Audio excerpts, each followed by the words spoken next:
Hello? Is there anybody here? Can you hear me? If you can hear me, not once but yes.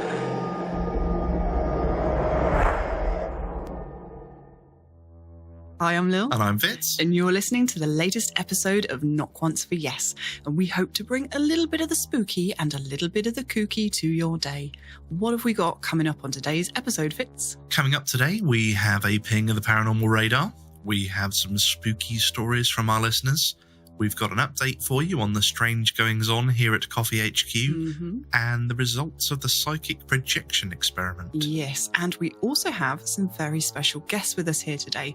Now, we love listening to podcasts and watching YouTube videos about the spooky and the creepy as much as we enjoy making them. And as man cannot live on coffee alone, unfortunately, from time to time we thought we'd share some of our favourites with you. And recently we've been very much enjoying the YouTube videos of the One Candle Society. So we reached out to hosts of the One Candle Society, Marcus D and Vic Whateley, and they kindly agreed to come on the show and discuss some of their own paranormal experiences. Yes, they had some very interesting stories to tell us, but also during the course of the interview, we discovered that they had something they actually wanted to bring to our paranormal radar, something about black-eyed children. Now, each year, the One Candle Society do a special episode on a specific topic, where they go into great detail about something that's really caught their attention. This year, they're going to be investigating the black-eyed children. One of my own personal favourites, as regular listeners will know. Now, they're US-based, and I imagine the vast majority of the content that they're receiving on the black-eyed children will be from the US. But we've seen quite a lot of reports from Cannock Chase over the last few years. Yes. So they would like to ask for anybody that has any encounter or information on encounters with black-eyed children to get in touch with them to help inform their show, which will be going out in June, so there isn't much time.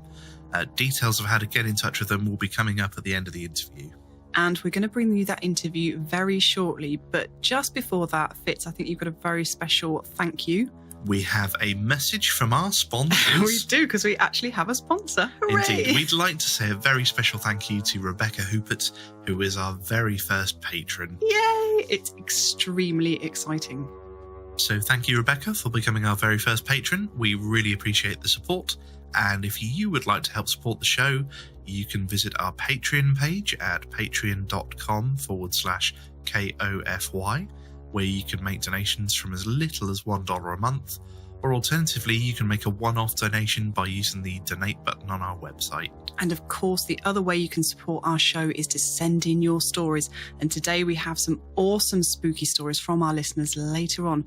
But first, we would like to introduce to you the One Candle Society. Joining us now are Marcus D and Vic Whateley of the One Candle Society. Thanks very much for agreeing to come on the show, guys. And perhaps you could start by telling our listeners a little bit about your show. For me and Vic host, and we talk about different aspects of the paranormal. We have one spotlight that we call Candlelight Stroll, in which we profile like paranormal hotspots here in the Midwest of the United States. Because we're both from the Midwest, we kind of like to highlight stuff that's close to our home, that's close to our heart, kind of inspired us into getting into the paranormal. And then we have Paranormal Case Files, where we just talk about anything we find interesting around the world. And then finally, we have a top 5 video where we talk about anything in the paranormal that we want to make a top 5 video on. Cool. Awesome. So how did you guys actually meet, and what gave you the idea for the show in the first place? Well, back in college a while back, after a while, I've always been very, very interested in the paranormal. So it was just the natural thing to build a group after it. Me and another one of our members, Adam, me and him were sitting down and we were chatting about what to call ourselves. And I pitched Project Vigil or something like that. And he asked me why I liked that. I said, I always like the idea, as long as someone out there is watching, no one has to be, alone out there. He didn't like that particular name, but it got us to One Candle Society. I actually pitched it with the slogan, as long as one candle burns in the night, no one has to be left alone in the dark. Oh, that's very Personally, cool. I like our more recent one, which is Keep Believing, because we'll keep listening. That's Yeah. one we with. I must admit that tends to be something you come across quite a lot. There's quite a few people that you speak to when you ask them about if they've seen anything unusual or paranormal. You tend to find, no, I don't believe in any of that, but... And then they come out with this incredible story about this poltergeist case that they lived with for years. It's really funny. Every time they try and deny it in the first instance. Yeah, everybody's always got some sort of story in the back of their mind that they can actually share. You'd be surprised with most people. Definitely. We found that too. So did you have your own paranormal experiences before you started doing this, or was it just like an interest sort of from childhood? You want to go first? Nah, you go first. He always has better stories than I do. Well, my very first one comes from when I was very, very, very young. I must have been 5 or 6. And I was sleeping. I was young enough. I still took naps with my parents. And I was sleeping between the two of them. And it was the middle of the day. And I woke up and I looked towards the foot of the bed. And I kind of felt something was wrong. And I'm not even kidding you. This human form just made out of what like TV static would look like. Just kind of rose up from like almost as if it was a silhouette being lifted up. Rose up from the foot of the bed. And I got scared and I just hid from it. I don't I didn't blame you. I just covered my eyes, and then a few minutes later, I looked at it and it was gone. The reason I gasped there, I have to tell you that my first paranormal experience was so incredibly similar to what you just described. It kind of freaked me out a little bit.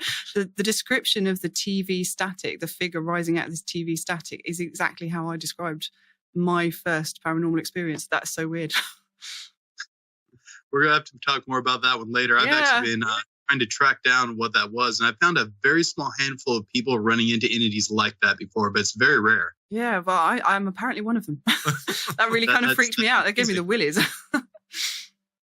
As far as for me, I'm way more skeptical between the two of us. Like when people will watch our videos, I'm usually the one bringing sort of the skeptical argument into the conversation. I really didn't have a paranormal experience when I was younger. I think the closest thing that I can remember is one time I smarted off to my mom. She hit me so hard that I'm pretty sure I saw Jesus. Perhaps we shouldn't have laughed at that.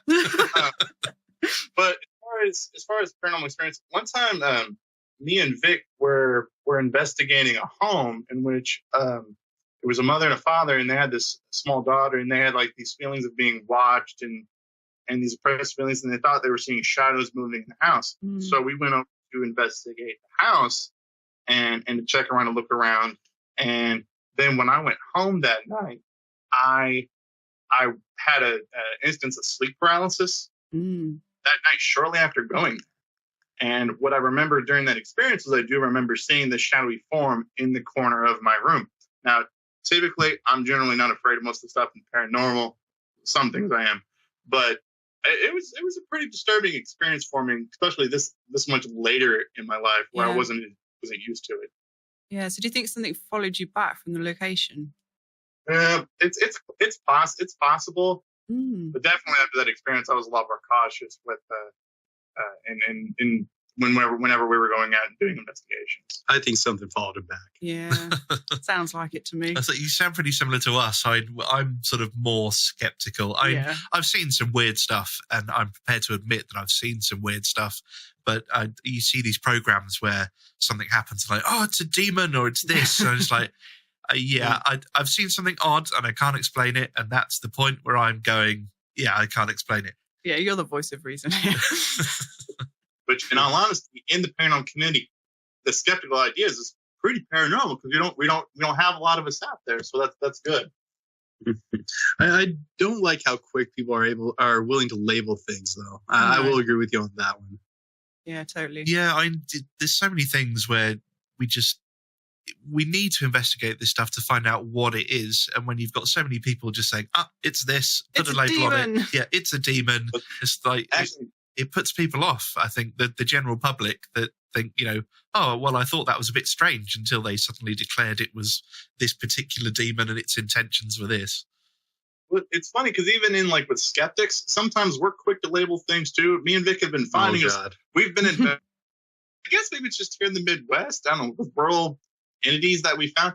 Skeptics always claim that it's probably an owl. Like they always think that some sort of alien or demon thing is actually an owl. Yeah. I don't know why they think everything is an owl, but seriously, they will label everything. Oh, it's just people misidentifying owls. Yeah, people in the country don't know what they're seeing. They never recognize owl, or anything. That's country bumpkins.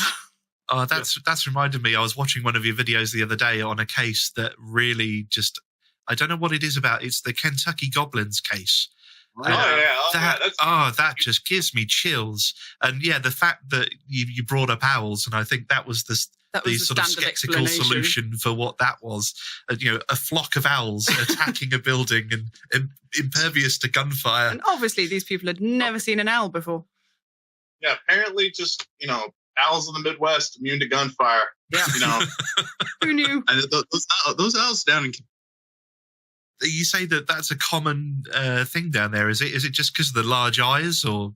I can't even begin to tell you why they want to label everything as owls, because sometimes it doesn't even make any sense. Well, they can fly. They have large yellow eyes, and what was it? It's barn owls, right? Barn owls or great horned owls. Yes, great horned owls.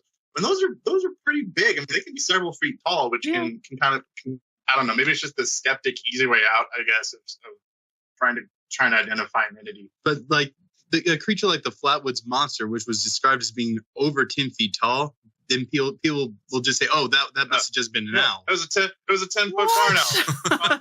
Cancer. Because other things owls do in the Midwest, they cause people cancer and health problems. Obviously, I would be impressed to see a 10-foot barn owl. So barn owls are the sort of alien excuse as swamp gas and weather balloons are to UFOs. Then I guess it seems to be. Mm-hmm. Yeah, I think you're right though. I think skeptics can label things just as quickly as non-skeptics. Actually, I think you've got a good point there. Yeah, I don't know what it is about that Kentucky case that really just chills me, whether it's just the peeking in the windows or what. Are there any cases that just disturb you in that way that whenever you think of them, it just makes your hackles rise? Oh, I have one. Anything involving Indrid Cold. Oh. The original Grinning Man. Like, just saying the name, for some reason, it makes my hackles rise. I don't know about that case. Can you tell us quickly a little bit about that case particularly? Well, it was originally his original sighting was around the time of like the Mothman incident in Point Pleasant. Oh yeah. Mm-hmm. But since then, like his phenomenon has grown with the appearances of grinning men, as grinning men have become a more and more common sightings popped up. They're not real common, although I have investigated one grinning man case. Are you guys familiar with the grinning man phenomena? Yes. It's not something I've come across actually. Oh, okay. Sorry. Like I was investigating one that actually occurred here in Evansville, because that caught my ear pretty quick, because we don't normally hear about grinning men here in the Midwest. No. And one of the things about them is if you try to think back to what the person you ran into looked like, you usually can't remember details. So I'm listening to this person telling a story about him just waking up after a nap in the middle of the day and there being this man in his house. Oh. And he goes to talk to him, and the guy just kind of stares at him. He falls back asleep immediately, and when he wakes up, the guy's gone. And he tries to give me the description of him, and I noticed like he was excluding certain face views. So I'm like, okay, tell me in detail, what did his nose look like? What did his ears look like? He's like, now that I'm thinking back to it, I can't even remember him having those. Oh, that's weird. That was chilling for me. But that literally gave me goosebumps. But that's the sort of thing that would immediately spring to mind if you'd seen somebody without a nose and ears. So is there some kind of, what's the word, sort of... Are you blanking it out, do you mean? Yeah, is it the fact that they were scared and they were blanking it out, or was it the grinning man sort of forcibly altering their memory? Or That's a weird one. Very strange. One theory is that they're just mentally projecting an image of a person into your mind, but it's just the assumption of a person, not like a full fleshed out version. And it allows your mind to fill in the blanks. But then when you make one focus on a detail, they'll notice that those details are missing. The other possibility is, it could be just a fear reaction. It's not fully studied as of yet, just an interesting part of it. I'm going to have to start looking up on those. That sounds really interesting and chilling. Very chilling indeed. Oh, the fact that they could just appear in your house as well. Yeah, okay, yeah, that's the bit I think that creeps me out the most, that it just popped up there, when he was asleep. Thinking of that incredibly evasive nature is always just inherently chilling. Yeah, definitely. If there was one case that you can investigate that you had no interference with, say, if you're into UFOs and you could have access to Area 51 with nobody preventing you from going into the dark rooms. So carte blanche. Yeah, carte blanche. What would be your case, the one that you really want to look at? I would love to investigate St. Peter's Basilica because all of the supposed relics that they have buried under there, all of the saints that are buried under there, past popes. I think that it would just, it's one of the centers of faith for the world. I think that would just possibly bring some of the most interesting paranormal phenomenon like under there in that particular area. And I would love to investigate to see what could be found down there. That didn't even occur to me. Yeah, and that would me actually neither. be fascinating. All the banned books and artworks and various other things that have been collected over thousands of years. That's layers upon layers of history at that place. That sounds really interesting. good choice. If I could, I would head to Stoll, Kansas, investigate the church and the cemetery. And I'd want to do it on Halloween night because several times they've allowed people to approach, but they will chase everyone off before midnight Halloween night.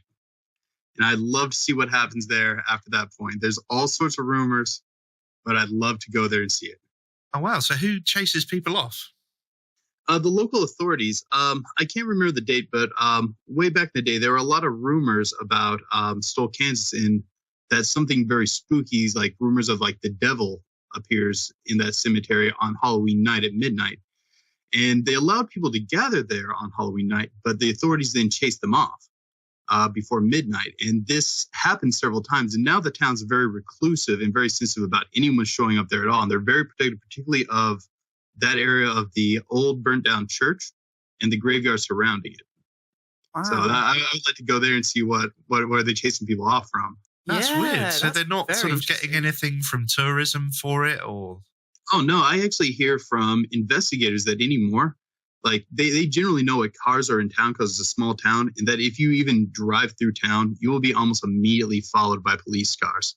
Wow. And they will take you in if you do anything even remotely suspicious, and they will hold you for the on suspicion.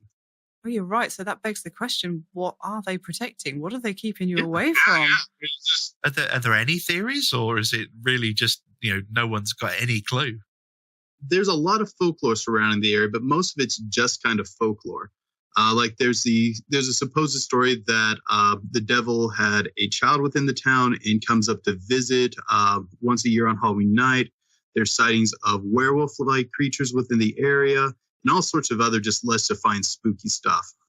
And there's supposed to be all this amazing stuff that goes on, spatial anomalies within the old burned down church as well.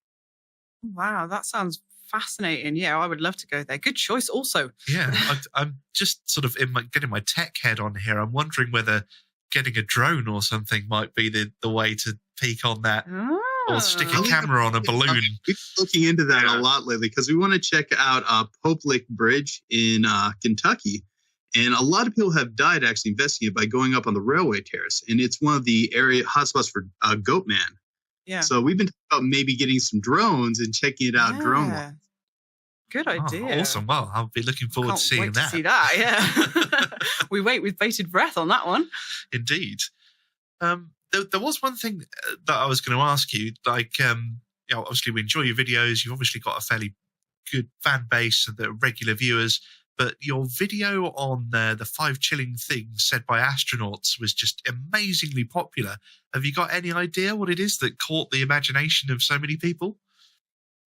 I think that when it comes to space, I think that it generates so many different theories on the paranormal. I mean, there's UFOs, there's different theories about the moon, there's different theories about the Earth just being flat.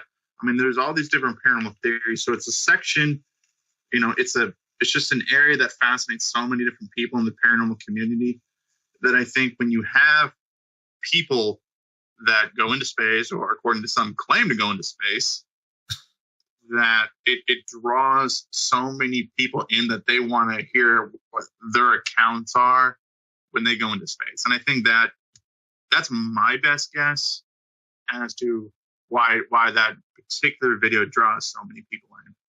I have to say that I actually just find the idea of being in space quite creepy and freaky in and of itself. without the astronaut saying any chilling things, the whole thing just makes, it gives me the chills. I don't know why. I can't explain it. I find something creepy about it. 1 ticket required for Virgin Galactic then, rather than 2. So one case that I find particularly chilling is that of the black-eyed children. Have you investigated that? We're currently doing some research on it. Each year we pick one topic that we find particularly important or we think has been underlooked into, and we single it out to try to gather as much research as we can so we can then present that whatever information we do get. And we're currently working on black-eyed kids. Yeah. We use this opportunity in order to reach out to other paranormal groups that are out there, United States, United Kingdom, Europe, anywhere that we can, trying to pull these resources and these stories that people have, because we've always found that the more stories we find, the more parallels that we can try to find within the story that might try to explain some things about these particular entities. And then we found them really fascinating, and that's this year's new entity that we're trying to investigate. And we're going to, we're trying to collect any of these stories that anybody has, and we're trying to put a video together that we're going to release in June about black-eyed children and our takes on what we think that they are. Yeah, I must admit, I've seen quite a few posts on sort of Twitter and Facebook recently, and a lot of the UK paranormal groups about black-eyed children. Yeah, we had a resurgence of the black-eyed children. They suddenly popped up again in 2014. It was all over the papers in the UK. They'd been sighted here in the 80s, and then they suddenly popped up again in 2014, mainly in Cannock Chase. So if any of our listeners have any stories about that, any experiences of that, then yeah, get in touch. Absolutely, yeah. People can reach out to us on our Facebook. It's One Candle Society. On Twitter, it's One Candle Society. Even Instagram, it's One Candle Society. We're always looking for stories, and anything that anybody has, any information always helps. So is it the same? I take it it's the same sort of story as in the UK. Children with black eyes, they want to come into your house, but they need to get permission. And is that the same sort of story that's in the US? Yeah, that's on the nose. That's exactly the same story reports that we're hearing. Has anyone, I know there's the sort of odd anecdotal report of bad things happening and if you let them in, but I don't know what the final outcome is if anyone does agree to it. I think almost every story I've heard here is people are just too frightened to actually do anything, even though they feel this odd compulsion to let them in. They just say no and shut the door. I've heard a few rare accounts of what happens when you give them permission to come in and the person actually making it through it. One of them involves someone giving them permission into their car, but then retracting at the last moment. And then not long afterwards, he had died in an accident. Oh, my God. Another case involved a lady. After letting them in, she realized her mistake as soon as she invited them, and she ran and locked herself in her bathroom. And they basically went to the bathroom door and kept trying to convince her to unlock it. And then in frustration, or as a way to try to get her to come out, they started wrecking the house. And I can't remember if in that case something unfortunate happened to her after that. But I know that she was able to survive the encounter by fleeing in past another door and locking it. I know there was one story in which a woman or boyfriend, I think, had encountered black-eyed children, and he had let them into his either his home or his car. I can't remember which one he would let them into. And then they attempted to attack him. And he ended up just blocking himself. He ended up locking himself in his house. And then shortly thereafterwards, he became super chronically depressed, to the point where he then eventually drowns. And it was suspected that it was a suicide. Oh wow. Oh yeah. And then his girlfriend doesn't believe that it was a suicide. So I mean, there's very grim stories about what actually happens if you actually let them into your home or your car. Wow, yeah, really grim. And it's something that's really piqued my interest because it seems to have sort of elements of certain other, like the not being able to come in without permission being one of those things you used to hear about vampires and that sort of thing. It's a real melding of sort of myth and legend and folklore all in one really creepy little package. Yeah, but I also love the fact that there's so few accounts of people actually letting them in because, if you're approached by somebody with freaky black eyes that's a bit creepy like that, you're going to shut the door in their face, and that makes it that much more believable for me as a skeptic. I think that nobody's like, oh yes, come on in, have a cup of tea. Yeah, the vampire theory is at the forefront of my belief of where my plane started, but maybe almost about to land there. Because another aspect to black-eyed children stories that you hear, sometimes they have these retro clothing on. Yeah, I've heard often that. One of the things that people often talk about vampires is having the retro, older style clothing. Yeah, definitely. That's a very good point. And that they're sort of stuck in that moment. That was another thing that stuck out about them. Yeah, so definitely that's a really good case to look into, and best of luck with that project. So anybody listening, if you have any accounts of black-eyed children, get in touch with these guys. Let's make this happen. We'll put details in the notes at the bottom of the show pages, on our webpage and on the YouTube channel. So if you want to get in touch, you can find all their details there. Okay, guys. Well, thanks very much for speaking to us. We've had a great time, and we're very much looking forward to your video on the black-eyed children. And I'm going to rewatch the Kentucky Goblins video before I go to bed. Out again. Just to freak myself out. Do you just want to tell our listeners where they can find the show? Yeah, you find us on YouTube. It's one ONE Candle Society. If you pop it up on there, there's an image of a person all in black holding kind of like a lighter candle-esque thing. You can find it, and you can find all of our shows on there. And thank you guys so much for having it on. But keep believing, because we'll keep listening. Love it. It's been fantastic talking to you guys. Thank you so much for coming on the show. Thank you so much. And just in case you're wondering, we had just as much fun speaking to Marcus and Vic as it sounded like we were having. We managed to speak to them a little bit outside of what we recorded, comparing notes and whatnot, and they certainly have got a lot more to tell on top of the really fascinating stories they discussed with us. So we recommend you go and check out their YouTube channel, The One Candle Society. Yes, so go and check that out. But for now, we're going to bring you back from the Midwest of the US to the middle of Blighty, and I think it's time for a story. So without further ado, here is Esther in Far Cotton. Okay, so I was at university in Liverpool, and in my first year we lived in these houses, university accommodation. It was right next to the old cathedral in Liverpool, and we'd only been there a few months, and we came downstairs. We had a kitchen. Well, we only had one communal area. It was quite a big kitchen with a great big window. We came downstairs, and there was loads of condensation on the window, and there were loads of child handprints on the window.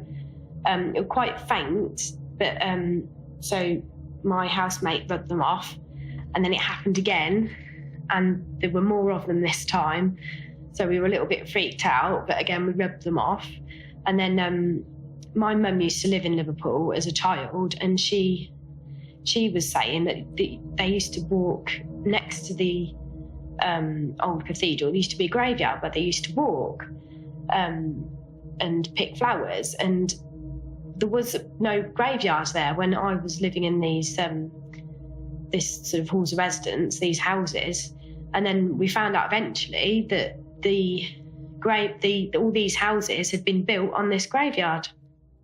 Oh, my initial reaction to that is, Wah! Oh, indeed. Creepy child handprints. And imagine discovering that you're living on top of a graveyard. Well, oddly enough, having worked in heritage, you're quite likely in the UK to be living on top of a not necessarily official graveyard, but some sort of burial site. So I know one of the sites that I looked after was Roman, and unless you were very wealthy, the vast majority of people would just bury their relatives in their back garden. Oh, really? Was that common practice then? Yeah, you tended to find that they'd lay them up against the border. I did not know that. That's very interesting. Yeah, and obviously before sort of modern... say modern, I'm talking sort of... not prehistoric is what you mean. Not prehistoric, then the vast majority, I dare say, would have been left where they lay, or would have been not necessarily taken to a certain grave area. Yeah. Well, I mean, I know in our area, these were Roman towns, weren't they? But all around where we live certainly was Roman towns. So there's got to be a lot of burial sites. Yeah, I think luckily here. Where we are at the moment, it's not. But there are sort of settlements along the river nearby, so very close. Very, very close. But hopefully not on top of. We don't know. But the creepy child handprints. Oh, there is something particularly creepy about children and ghosts, and you got to wonder if it's something to do with the graveyard underneath. I mean, I know on windows, when you get the condensation, sometimes like previous fingerprints and handprints do sort of come through, and that's just like perfectly normal. But firstly, the fact that there were child handprints in a hall's residence doesn't make any sense. No. Because, halls of residence, you don't get children in there, especially not like all over a big window like that. But also, then if they rub them off, they wouldn't just come back. And she said that more of them came back the second time as well. That's really peculiar. Crikey, I don't know. I don't know what to make of that. But Esther, thank you very much for your incredibly creepy story. Also, I wonder if anybody else lived in those halls of residence, because there's got to be an awful lot of people that have stayed there. Yeah, and it's one of those things where it's quite transitory, isn't it? You obviously stay there for a year, maximum 2, I'd have thought. Yeah, and then you sort of move on to your own house, don't you? Yeah, definitely. So if anybody else has stayed in those halls of residence in Liverpool, we'd love to hear if you experienced anything. That's pretty fascinating. Indeed, if you've got stories relating to that, or in fact any other paranormal stories, then get in touch at knockoncevs.com. But for now, we're going to have a little update for you about the spooky goings on here at KOFY HQ, because they have in fact continued. Now, if you listened last episode, you'll remember us talking about having had no previous paranormal experiences in this house, suddenly having a lot of kind of weird stuff happening. I had a lot of items go missing, and then they suddenly reappeared altogether, all at one time. I found matches in the middle of the kitchen floor. I found safety pins in my bed, which was really pretty freaky. And also, last episode, we possibly made a bit of a, not mistake, but tempted fate somewhat by saying out loud on the show that all this stuff had happened to me and nothing had happened to Fitz. So, of course, within minutes of finishing the episode, things started happening to Fitz. Yes, they did. I took a shower pretty much as soon as we'd finished, and I was in the middle of cleaning myself, as one does in the shower, and I heard 3 sharp knocks on the door. So I presumed it was Lil, either needing the bathroom or needing to tell me something. So I, of course, shout, what do you want? Get no response. So I said again, what do you want? And I hear a sort of mumbled muffle through the door, which obviously was Lil going, what do you want? Yeah, it got a bit comedic at that point with us just both kind of yelling back and forth through the door. But what do you want? No, what do you want? So I lean over and, you can just reach the latch on the bathroom door from the shower if you sort of hold onto the towel rail. So I lean over, I've got soap in my eyes and, can't see a thing. I'm just, irritated at this point because I'm trying to get washed up and finished and out. So I open the door and lean out and sort of, what do you want? And to which, of course, I replied, nothing. Why do you keep yelling at me? I said, well, why did you knock on the door? And of course I said I didn't, because I did not. I'd been nowhere near the door. So, we don't know what it was. And we then proceeded, of course, to try and figure out what had happened. So we basically kind of ran around the house banging on things to see if we could recreate the noise, much to the delight of our neighbours, I am sure. But we couldn't recreate it. Other than by knocking 3 times on the bathroom door. Exactly. So something was clearly trying to get your attention, I think.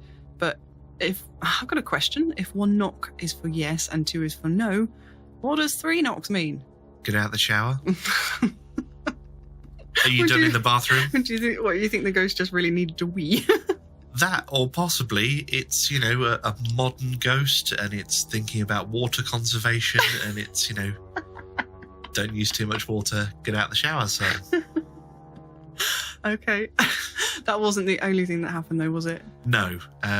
I was also working from home the other week and sat at my computer in the living room, working away quite happily, and I hear the letterbox slam, not just sort of flat, but slam. It wasn't windy that day, and bearing in mind, we've been in the house through gales, and it's not slammed or- I've never heard the letterbox. It's one of those Even sort flap. of two-stage ones where you've got a flap on the outside and those really thick bristles in the middle, and then another flap on the inside. It's never been lifted by the wind. No, and it was definitely the inside one. You could tell by the sound. I presume anybody that's got a similar letterbox will know you've got a sort of muted version for the outside one and a very clear for the inside. And where I was sitting, I could see out the living room window down the driveway, so I can see to the front door, and nobody had approached the front door, so nobody had put anything through. And like I say, there was no wind at all, so it wasn't that. Don't know what it was. Annoyingly, from where I was sitting, I would have been able to see the letterbox, but I wasn't looking at it, so I couldn't tell whether it actually moved. And my first, I didn't even sort of pay attention to it at first or turn around. It was only when I thought, hang on a minute, nobody's put anything through the letterbox. Why did it go? Yeah. It because it's one of those. It's a normal sound almost, isn't it? Yeah, it's not a sound that's out of the ordinary. No. So it didn't sort of go, oh, this is weird, until I sat there for a second and thought about it. So otherwise I might have glanced over quickly enough and seen it just vibrating or something. But no, so that's two instances just to weird me out. And with the matches and the safety pins, we didn't continue to find the matches, but the other day when we were in two separate rooms, we both sort of converged in the living room and commented that it smelled very, very strongly of a freshly struck match. Not like the normal smell of, burning smell. It's a very distinctive smell, isn't it, when you strike a match? Mm-hmm. There's nothing else really that smells quite like it. And yeah, we could both smell it very strongly, and then it just disappeared. But I don't know where that could have been coming from. There didn't seem to be any cause for it. With the safety pins, thankfully, I did not continue to find them in my bed. But literally when we walked in here today into the studio, there was safety pins in the middle of the floor, and open ones this time as well. And I was in here just the other day. They were definitely not here, so don't know where they came from at all. Yep, I vacuumed the studio not so long ago, and it wasn't there then. No. And we haven't really been in the studio since then. Not really, no. So very, very strange. And obviously, if this continues, we will keep you updated with what's going on. So we don't really have any answers for you yet, to be honest. So we'll just have to wait and see what happens. But I think we're going to go to a listener story again now. And this one is from Emma in Wellingborough. I'm a skeptic by nature, but my friend is very into the paranormal. So I've been on a few ghost hunts with her. And I've had some experiences that may have changed my mind. One ghost hunt I went on was to an old jail at HM Prison Ashwell in Oakham, Rutland. The prison was built on the site of a World War II American airbase, but then it became a men's prison. It's abandoned now, as it closed down in 2011 after riots caused major damage to the building. The main part of it had burned down, and we were in the outbuildings. There were 4 of us in what used to be padded cells, and we were using a Ouija board. There's no electricity on site, so everyone was using torches, and generally you could see people coming by their torchlight. So we didn't take much notice when we saw this really bright light, assuming that someone was approaching with a torch. But nobody came in. We kept seeing this bright light, so we started looking around to see what it was. But what we found was that the room we were in had no windows for torchlight to come through. We saw the light about 4 times in total, and with no windows in the room and no electricity in the building, we couldn't explain where it had come from. But the spookiest place I've investigated has to be Guy's Cliff House, a ruined Gothic mansion in Warwickshire that was used as a hospital during World War I. The whole place gave me the chills, and there was a real atmosphere. But then, something happened that really freaked me out. There were about 12 of us in a dark room, and my friend and I were sat at a table together. They were calling for the spirits to come forward when our table started to move. It felt like someone was kicking it, but I looked underneath, and there was no way that anyone could be doing that without me seeing. It was a definite shaking, with the table almost lifting slightly. Later on, I spoke to someone who worked at Guy's Cliff, and they told me that that table is known for activity, having been seen to lift up high and actually push backwards and pin people against the wall. All things considered, I'm glad we were sitting on the other side of it, and I think we got off quite lightly. Wow, Emma, thank you for that story. And I've just got to say, I am really impressed with the fact that your first instinct was to look under that table to see what was going on. I'm not sure I would have had the thought and presence of mind to do that. I think I might have been too busy freaking out at that point. That's brilliant. Well done. I was mostly concerned that the staff didn't bother to mention before they sat down that the table was known to crush people. So congratulations, you chose the table of death. Table of death. You'd have thought that had brought that up on the tour, really, wouldn't you? Yeah, and perhaps, don't sit between this table and the wall. It is known to cause bodily harm. Well, the lights as well. That was really interesting because I know on a lot of ghost investigation videos, you get these weird light anomalies, and a lot of the times that's to do with how light from torches and cameras sort of hits things and flares and reflects back into the camera lens. But this was with the naked eye. They were seeing these lights. It wasn't through a camera. Yeah, so you've not got the opportunity for stuff to reflect off something. It's obviously giving off its own light. Yeah, exactly. And with no windows. So it's not passing traffic and it's not people going past with torches. They're in a room with just one door and no windows. There's nowhere for that to come in. And it's not like we've even got any bioluminescent insects in the UK. I don't think so. No, I don't think we've got anything like that. But yeah, very strange. Thank you, Emma. That was a very interesting story. And now we've got another interesting update for you about what happened when we tried to do the psychic projection experiment. Now, again, if you listened last episode, you will have heard us talk about this. It's the investigation of the question as to whether EVPs are always necessarily, spirit voices, if you like, I suppose. Or to see if they might potentially be the psychic projections of those carrying out the experiment, hence the name. Before we get into it, though, quick spooky coffee update. Oh, yeah. We have an EVP recorder that we use. We were planning to use it for the experiment, and on the night that we were going to carry it out, EVP recorder breaks, doesn't work, won't turn on, nothing. Been working fine up to that point. It's only about 6 months old. It's a nice new digital recorder, and cupboard, nothing. No, we changed the batteries. We plugged it into the computer. We switched out several sets of batteries, actually, didn't we? Yeah, tried everything, nothing. We've been trying it every now and again since then, nothing. Sat down to record this afternoon after having found the safety pins in the studio floor. Found the safety pins, and I saw it lying on the side and thought, I'll just try turning it on. Turn it on, ping, beep, Works. Starts. Also, when it came on, when you've had a battery-operated device that hasn't turned on in a while and it says set date. And it usually sets to 000. Normally it sets to, the sort of 1st of January on the year it was made.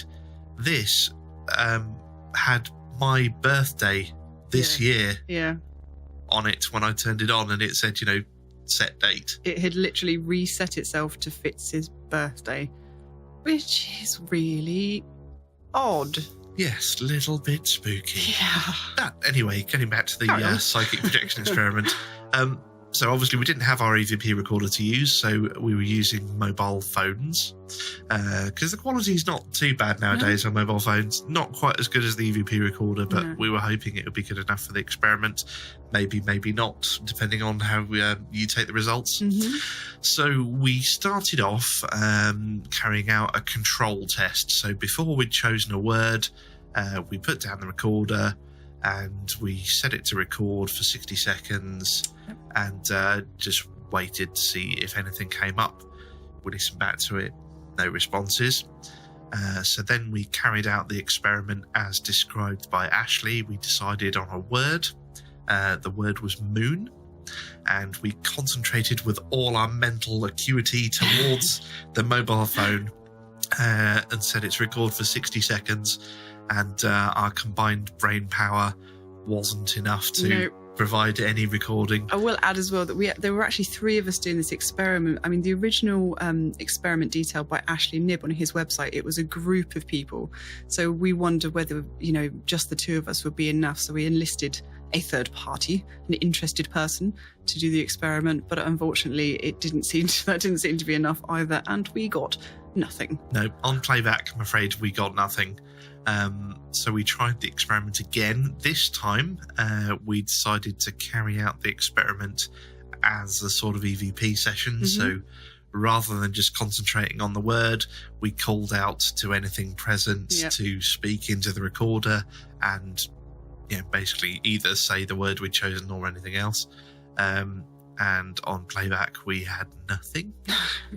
And for the 4th and final thing, we carried out an actual EVP session. Yeah, because of everything that's been going on here recently, we thought it would be interesting to just do a standard EVP session and see if anything came through, but nothing. Now, at the time, it didn't really mean much to us.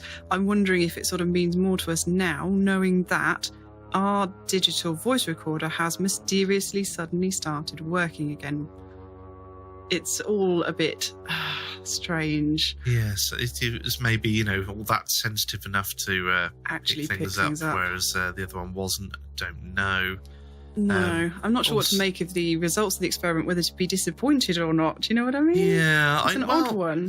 Even a fail is a result. Oh, yeah, absolutely. It's an experiment at the end of the day, isn't it? I'm not sure what we have proved or haven't proved, but we will be submitting our results to Ashley Knibb. I would encourage you to do the same if anybody's carried out the experiments, and I'd love to hear about them if you have done it.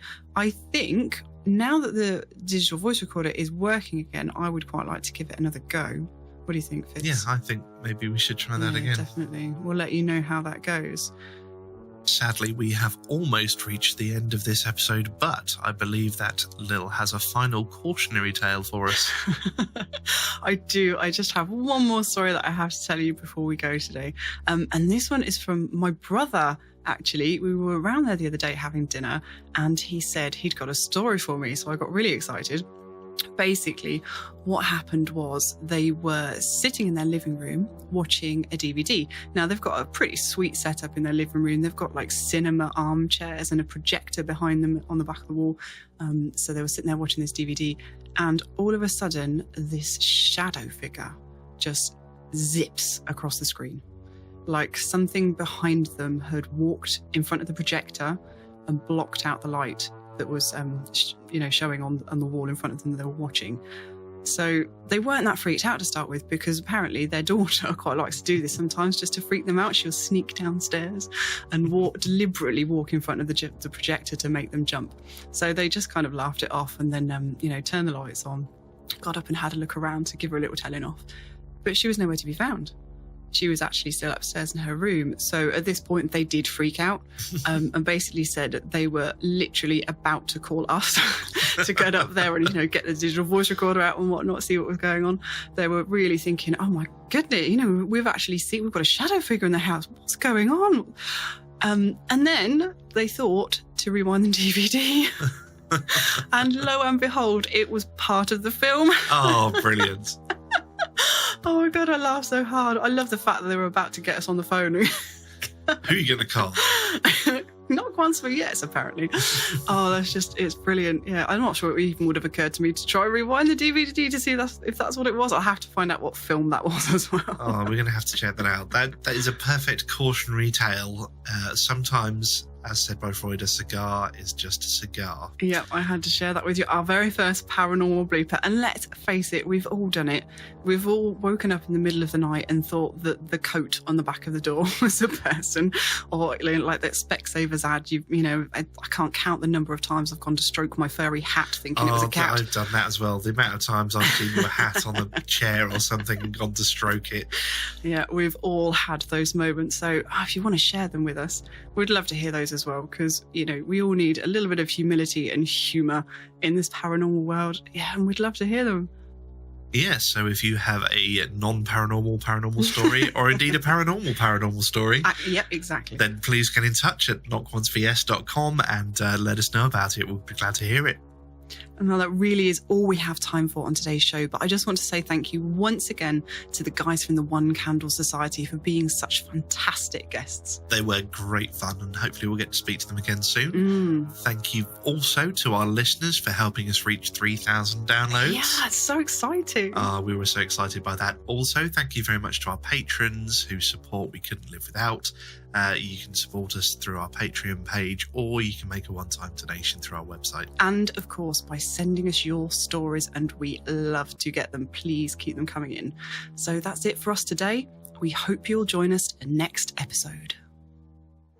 EVP session end.